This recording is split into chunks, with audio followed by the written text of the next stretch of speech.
আলহামদুলিল্লাহ। অশেষ ধন্যবাদ আমাদের সভাপতি হযরত মাওলানা মুহিউদ্দিন খান। يا حي يا قيوم برحمتك نستغيث اصلح لنا شأننا كله ولا تكلنا إلى أنفسنا طرفة عين।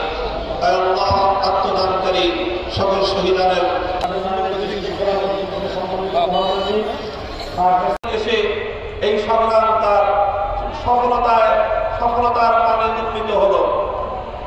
কিন্তু আসলে ব্যাপারটা শুধু এতটুকুই নয়, এদেশের মানুষকে নিয়ে রাজনীতি করতে হলে, এদেশের মানুষের সঙ্গে কাজ করতে হলে এদেশের মানুষের হৃদয়ের আবেগকে বুঝতে হবে, মানুষের হৃদয়ের পাশ বুঝতে হবে। ইসলামের বিরুদ্ধাচরণ করে জনগণের ভাগ্যকে নিয়ে ছিনিমিনি খেলে স্বাধীনতা, নব্য পাঠশালীদের হাত থেকে স্বাধীনতা, এই স্বাধীনতা নতুন করে বাংলাদেশকে দিল্লির গোলামে পরিণত করা ষড়যন্ত্রের হাত থেকে স্বাধীনতা।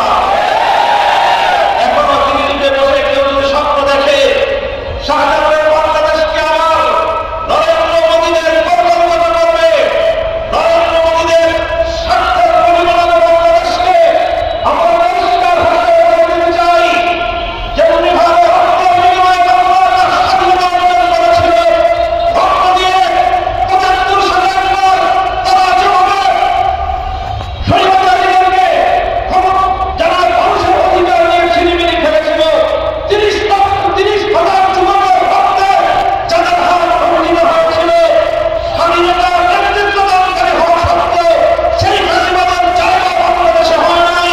২০২৪ সালে নব্য ফ্যাসিবাদের জায়গা বাংলাদেশে হয় নাই।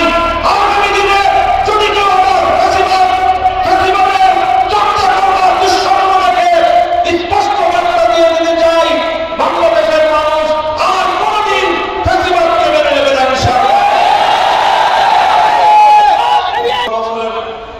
১৬ বছর অন্ধকার সময়ে আমাদের বুকের উপর চেপে বসেছিল এক দাঁড়িয়ে জগদ্দল পাথরের মতো।